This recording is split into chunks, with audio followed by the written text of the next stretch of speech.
Welcome to Merger Monday on Quest Means Business, and we want to begin in the pharma sector. Shares in Mylan are soaring. It's working with its rival Pfizer to form a new company. See there, Pfizer down 3.5%, in fact, almost 3.5%. Mylan, look at that, up 13%. The two are spinning off a portfolio of drugs that no longer have patent protection. Pfizer shares are significantly lower. Matt Egan is in New York for us. Matt, talk us through what is going on with this deal. Is this a David and Goliath tie-up? It is a bit of a David and Goliath tie-up. You know, one of the world's largest drug makers, Pfizer, is really transforming itself right before our eyes.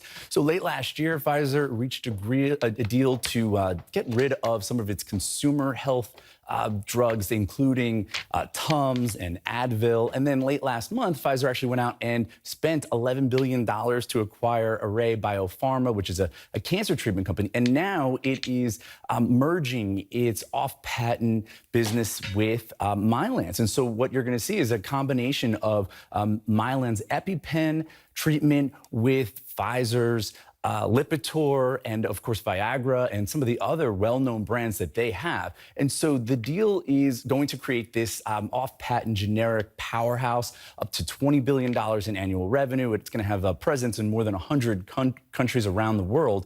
And Pfizer is hoping that this will allow it to focus on trying to go out and find the next blockbuster drug treatment and spend all that money that it needs to on research and development and get out of this slower growing, lower margin business. Now, from a Mylan perspective, we saw the stock price jump up this morning. It's still up double-digit percentages right now. Some analysts are describing it as a bit of a bailout for Mylan, because if you look at the long-term chart, it's down. Mylan shares are down about 76% coming into today from their all-time highs in April of 2015. It's a really stunning decline, especially when you factor in that other drug companies, including Pfizer, are up really tremendously over that span. And that's because this generic drug business faces a lot of pressure. It's also because Mylan got into a lot of trouble for their controversial EpiPen price hikes. And another big headline that came out of this news is that Mylan CEO Heather Bresch, she is going to retire after this deal closes. She really is one of the most controversial figures in healthcare, in part because of all those EpiPen price hikes. And so that is another major development here.